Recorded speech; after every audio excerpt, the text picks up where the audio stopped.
Hello दोस्तों, कैसे हैं? तो आज हम हिस्ट्री गांधी एवं उनके प्रारंभिक आंदोलन निम्न में से कौन सा भारत में गांधी जी का प्रथम सत्याग्रह आंदोलन था जिसे उन्होंने सविनय अवज्ञा आंदोलन का प्रयोग किया था? वो है चंपारण।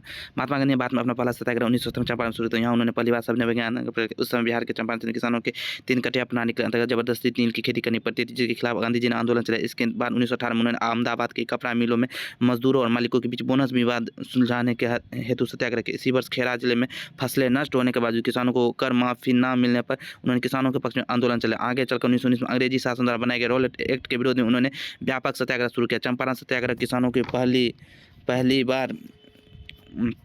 पहली बार संगठित होकर अपनी समस्याओं को सामने रखने का साहस किया। इसी आंदोलन से गांधी जी ने भारतीय राजनीति के केंद्रीय नेता के रूप में स्थापित किया। धीरे धीरे सत्याग्रह स्वतंत्रता संग्राम के सबसे प्रभावशाली रणनीति बन गया। निम्नलिखित किसने कहा था कि विदेशी वस्त्रों की बर्बादी ही उसके सर्वोत्तम व्यवहार है?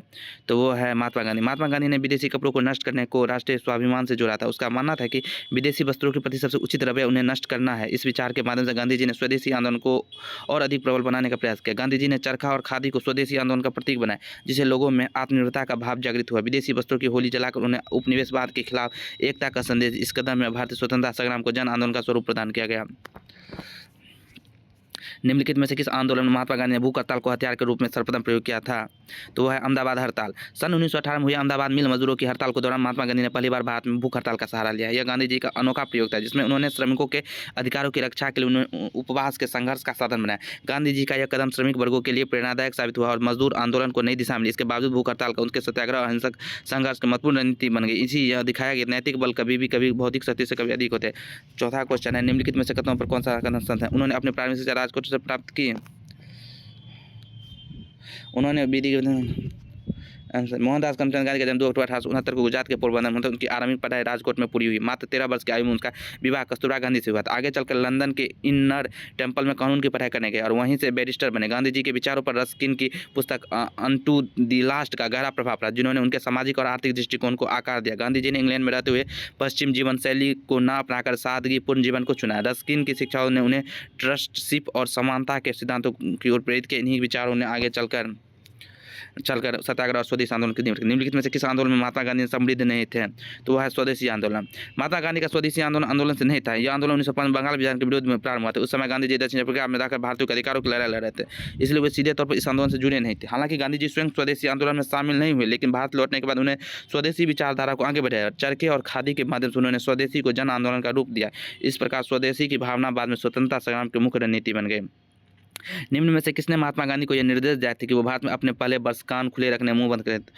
तो वो थे उनके गुरु गोपाल कृष्ण गोखले। महात्मा गांधी गोपाल कृष्ण गोखले का अपना राजनीतिक गुरु मानते थे। भारत लौटने के बाद गोखले ने गांधी जी को सलाह दी थी कि वे देश में पहला वर्ष केवल सुनने और समझने में लगाए, ना कि बोलने में। अर्थात उन्हें भारतीय परिस्थिति का गहन अध्ययन करना चाहिए, तुरंत सार्वजनिक वक्तव्य देने से बचना चाहिए। गांधी जी ने अपने गुरु की इस सलाह का पालन किया और देश की सामाजिक राजनीतिक स्थिति का निकट से अवलोकन किया। इस अनुभव से आगे चलकर उनका आंदोलन को व्यवहारिक आधार प्रदान किया। गोखले की यही सीख गांधी जी का राजनीतिक परिपक्वता आधार बने। निम्नलिखित में से कौन सा इस विचार के प्रबल पक्षधर है जो कि नैतिक दृष्टि से गलत है? वो राजनीतिक दृष्टि से कभी नहीं हो सकता है।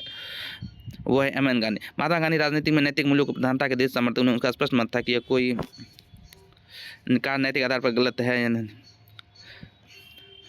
निम्नलिखित में से गांधीवादी अर्थव्यवस्था के संबंध में कौन सा कथन असत्य है?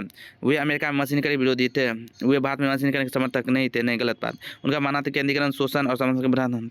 गांधी जी मत था कि प्रत्येक राष्ट्र की आर्थिक व्यवस्था उद्देश्य के भौगोलिक परिस्थितियों, जलवायु और जनता के स्वभाव को ध्यान में रखकर तय होना चाहिए। इस दृष्टिकोण से उन्होंने अमेरिका में मशीनीकरण का विरोध नहीं किया। इसके विपरीत भारत के समय मशीनीकरण के पक्षधर नहीं थे और अहिंसा का आत्मनिर्भर थे। निम्नलिखित घटना में कौन सा सबसे पहले हुई थी?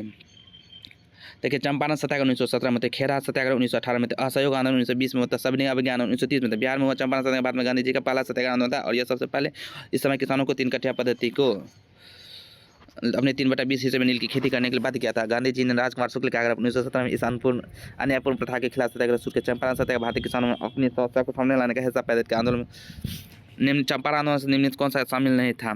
जेपी कृपलानी नहीं, जयप्रकाश नारायण। चंपारण आंदोलन 1917 में गांधी जी के साथ राजकुमार शुक्ल, राजेंद्र प्रसाद, अनुग्रह नारायण सिंह, जेपी कृपलानी, महादेव देसाई और नारी थे। इस आंदोलन में जयप्रकाश नारायण का कोई प्रत्यक्ष योगदान नहीं था। चंपारण आंदोलन भारतीय किसानों के अधिकारों के लिए पहला संगठित सत्याग्रह। इस आंदोलन में गांधी जी को राष्ट्रीय स्तर पर मान्यता दिलाई।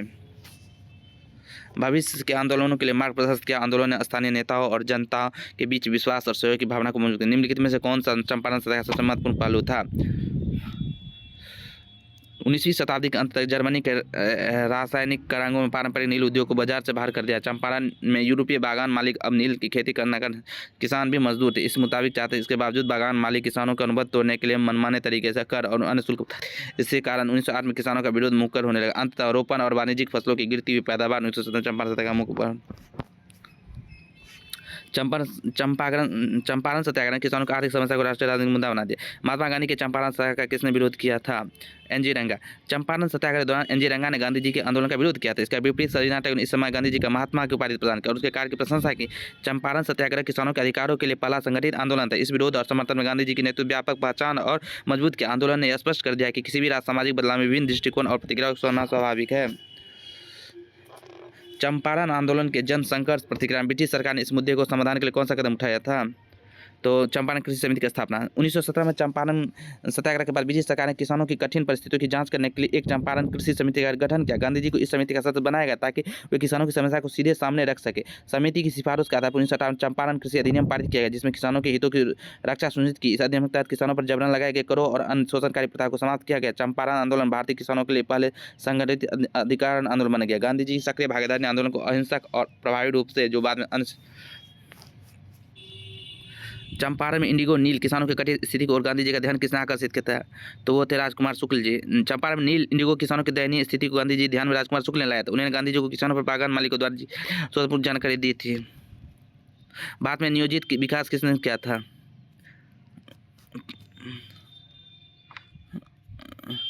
महात्मा गांधी। नेक्स्ट, भारत में नियोजित विकास के विचार विरोध महात्मा गांधी ने किया। बड़े पैमाने पर औद्योगिकरण और मशीनीकरण के कट्टर विरोधी थे। गांधी जी ने कुटीर उद्योग और ग्रामीण उद्योग को प्राथमिकता दी और गांवों की अर्थव्यवस्था के मूल्य क्या माना। उनका मानना था कि मशीन के बजाय श्रम प्रधान छोटे उद्योग लोगों भारत का संबंध। भारत के समय निम्न कौन सा कथन सच? भारत की विश्व का छठा सबसे बड़ा देश है? नहीं, विश्व का लगभग दूसरा सबसे, ठीक है, 7वां देश है।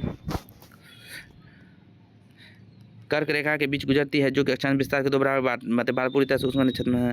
भारत को विश्व को छठे सबसे बड़ा देश मानना सही नहीं है क्योंकि वास्तव में यह क्षेत्रफल की दृष्टि से 7वां स्थान पर आता है। भारत का क्षेत्रफल विश्व के कुल क्षेत्रफल का लगभग 2.4% है, इसलिए यह कथन सही है।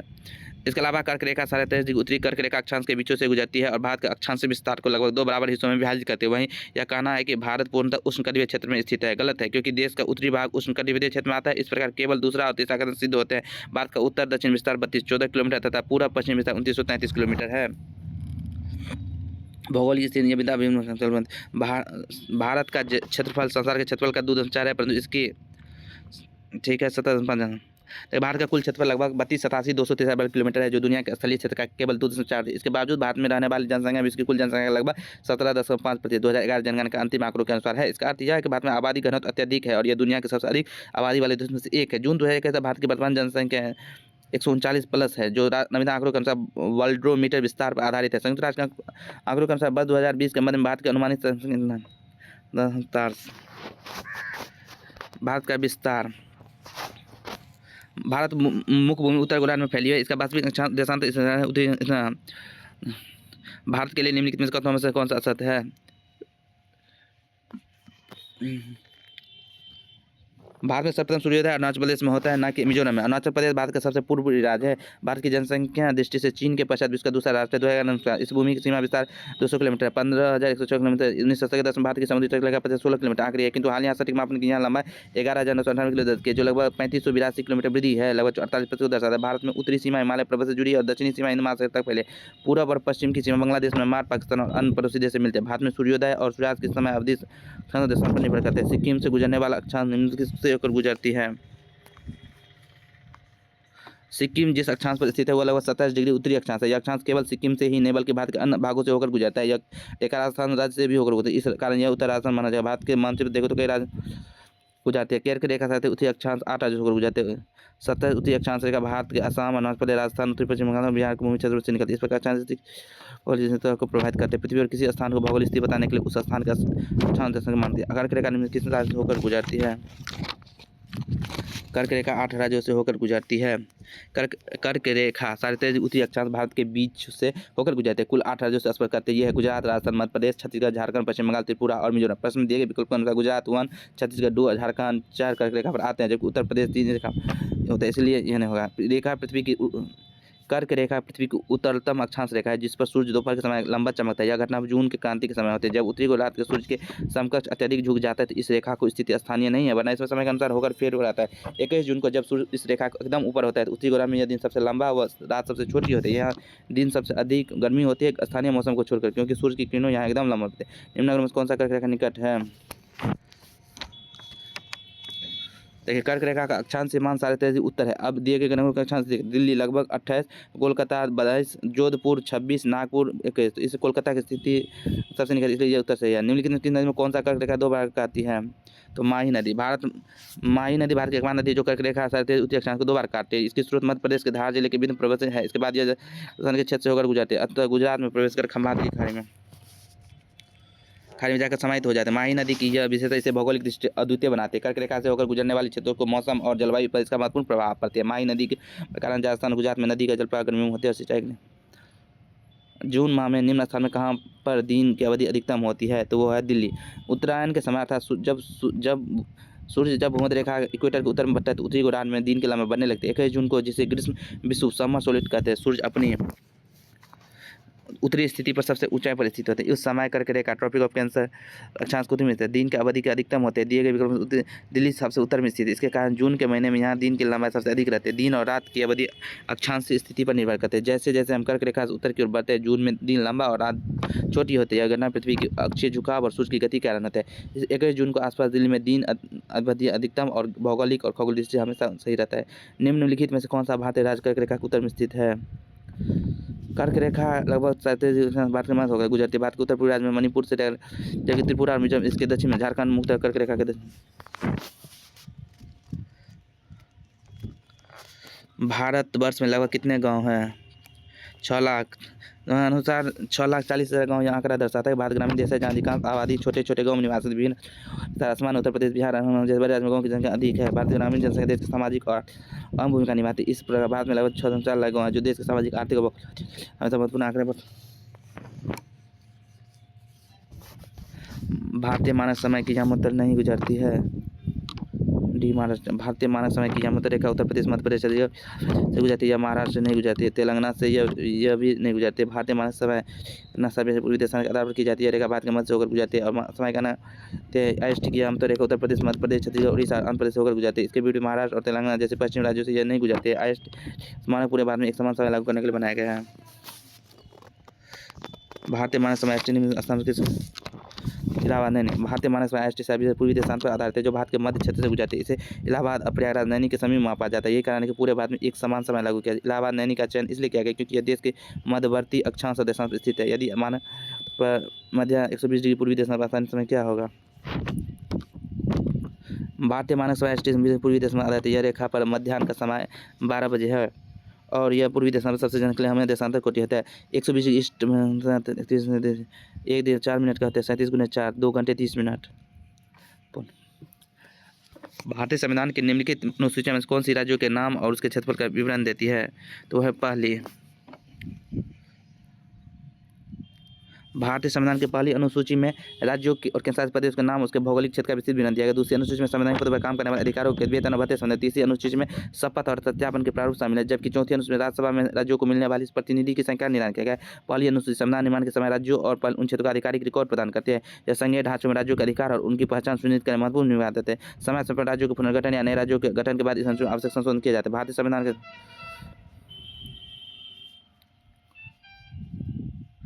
संविधान के तृतीय अनुसूची शपथ और प्रतिज्ञान के प्रारूप से संबंधित इस संघ के मंत्रियों संसद सदस्य और उच्चतम न्यायालय के न्यायाधीशों द्वारा ली जाने वाली शपथों का विवरण है। राष्ट्रपति की शपथ का प्रारूप संविधान के अनुच्छेद 60 में निर्धारित है इसलिए तृतीय अनुसूची में शामिल नहीं है। तृतीय अनुसूची यह सुनिश्चित करता है कि सरकारी पदों पर आने वाले व्यक्ति द्वारा ईमानदारी और गोपनीयता का पालन किया जाए। इसके माध्यम से प्रशासनिक और न्यायिक संस्थाओं में नैतिक जिम्मेदारी को औपचारिक रूप से मान्यता दी जाती है। संविधान में पदभार ग्रहण करने की पारदर्शिता और विधिक औपचारिकताओं के स्थापित है। राज्य भूमि सुधार अधिनियम संवैधानिक प्रशिक्षण प्रदान करने तो भारतीय संविधान के कौन से अनुच्छेद शामिल है? भारत के पहले प्रधानमंत्री जवाहरलाल नेहरू के कार्यकाल में प्रथम संविधान संशोधन अधिनियम 1951 के माध्यम से संविधान 9वीं अनुसूची जोड़ी गई। इसका उद्देश्य उन अधिनियमों और नियमों को न्यायालय की चुनौती बचाना था जिन्हें तत्कालीन समय भूमि सुधार और जिम्मेदारी उन्मूलन के लिए लागू किया गया। इसी कारण राज्यों की भूमि सुधार कानून को संवैधानिक सुरक्षा प्रदान करने के लिए उन्हें 9वीं अनुसूची में शामिल किया गया।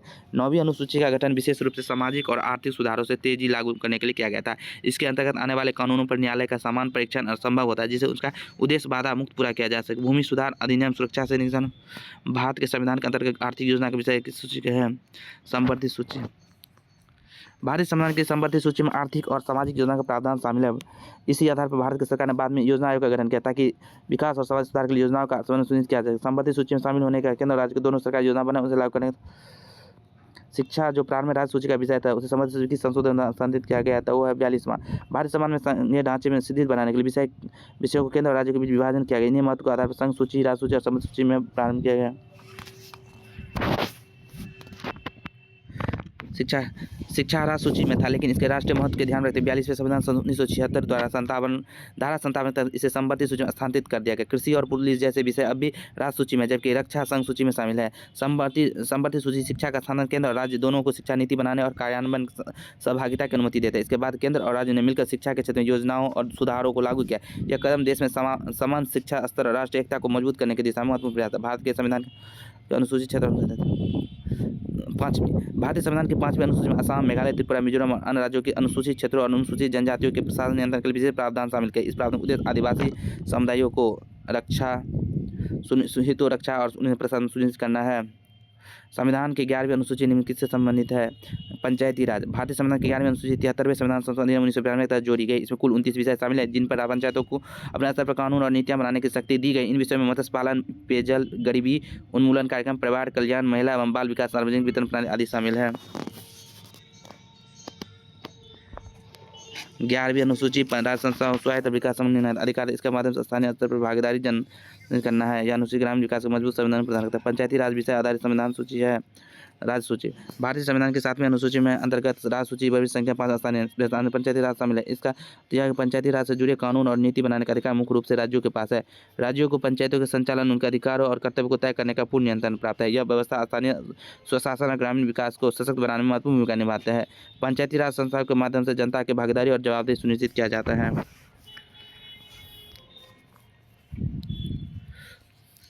केंद्रीय सूची में जनगणना आता है। राज्य सूची पुलिस और सार्वजनिक व्यवस्था। संवर्धित सूची जनसंख्या नियंत्रण और परिवार नियोजन। अवशिष्ट विषय अंतरिक्ष अनुसंधान केंद्र के नियंत्रण। 7वीं अनुसूची के अनुसार यह विभाजन केंद्र और राज्य के बीच विषयों को समझ सुनिश्चित करता है।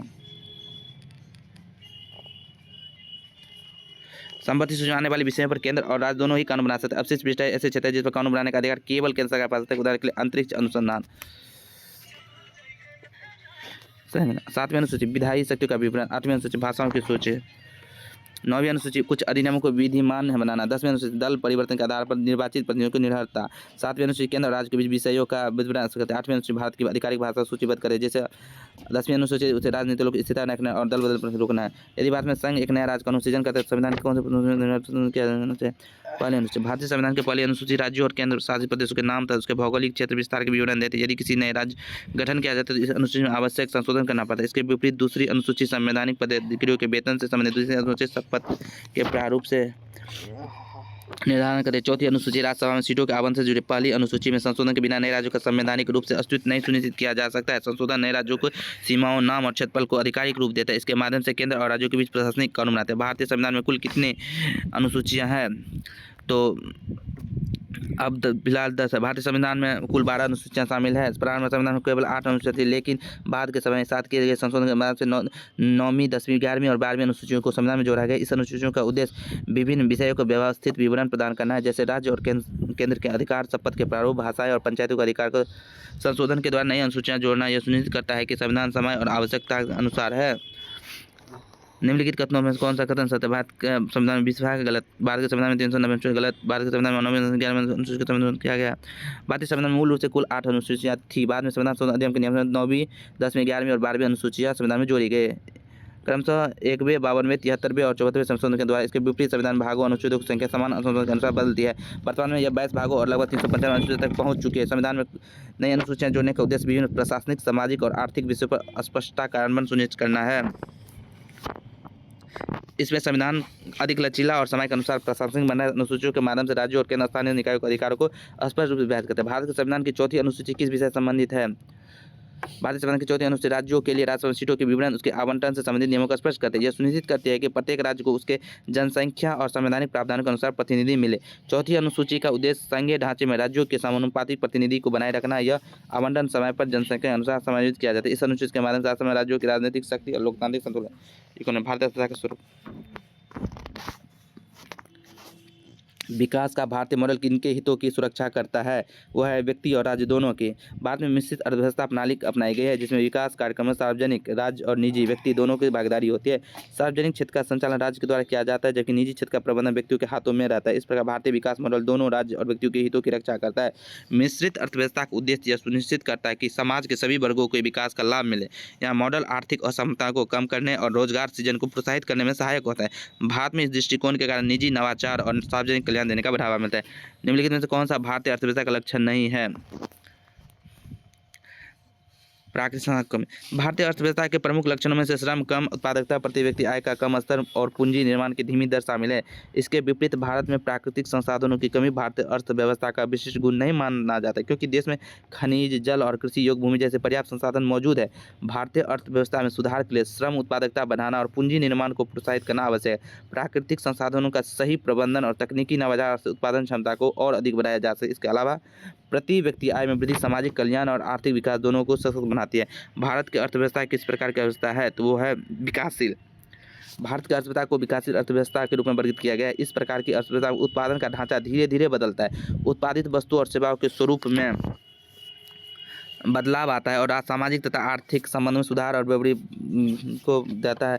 विकासशील अर्थव्यवस्था कृषि, उद्योग और सेवा क्षेत्र का संतुलन विकास महत्वपूर्ण है। भारत में रोजगार सृजन, निवेश और तकनीकी उन्नति के लिए माध्यम से आर्थिक वृद्धि को और गति दी जा रही है। साथ ही सामाजिक और बुनियादी ढांचे के सुधार से विकास का व्यापक लाभ जनता तक पहुँचने का विकल्प है। निम्नलिखित में से कौन सी विशेषता भारतीय अर्थव्यवस्था के विकासशील अर्थव्यवस्था के रूप में दर्शाती है? भारत की अर्थव्यवस्था विकासशील माना जाए क्योंकि यह कृषि प्रधान है। इसमें प्रचंड बेरोजगारी व्यापक है। मानव पूंजी की गुणवत्ता अपेक्षाकृत कम है। इसके अलावा उत्पादन की धीमी वृद्धि, औद्योगिक पिछड़ापन, तकनीकी विकास की सीमित दर इसे विकासशीलता के अंतर्गत रखते हैं। विकासशील अर्थव्यवस्था में आय वितरण असमान होता है, गरीबी स्तर अपेक्षाकृत अधिक रहता है। मानव पूंजी में सुधार, शिक्षा और कौशल विकास से आर्थिक उत्पादकता बढ़ाई जा सकती है। भारत में सेवा क्षेत्र और तकनीकी नवाचार के विकास में विकासशील अर्थव्यवस्था को स्थिर और समृद्ध बनाने का प्रयास करते हैं। मिश्रित अर्थव्यवस्था का अर्थ क्या है? मिश्रित अर्थव्यवस्था वो आर्थिक प्रणाली है जिसमें निजी और सार्वजनिक दोनों क्षेत्र एक समान सक्रिय रहते हैं। भारत में यह मॉडल अपनाया गया है जहां राज्य बड़े पैमाने पर महत्वपूर्ण क्षेत्रों में निवेश करता है और निजी क्षेत्र उत्पादन और सेवा क्षेत्र में योगदान देता है। मिश्रित अर्थव्यवस्था का उद्देश्य विकास को संतुलन रूप में बढ़ाना, रोजगार सृजन को सुनिश्चित करना। यह मॉडल सामाजिक न्याय और आर्थिक स्थिरता दोनों रखने में सहायक होते हैं। भारत में इसके माध्यम से कृषि, उद्योग और सेवा क्षेत्र में संतुलित विकास को बढ़ाता है। अल्प विकसित अर्थव्यवस्था को समान विशेषताएं कौन सी है? अल्प विकसितता उस देश को कहा जाता है जहां लोगों का जीवन स्तर निम्न होता है। इसके पीछे मुख्य कारण कम उत्पादकता, उच्च जनसंख्या जिससे प्रति व्यक्ति आय बहुत कम रहती है। ऐसी अर्थव्यवस्था में आमतौर पर निम्नलिखित में प्रति व्यक्ति आय का कम स्तर, जीवन स्तर का निम्न होना, उच्च जनसंख्या वृद्धि दर, बेरोजगारी और आंशिक रोजगार का सृजन करना है।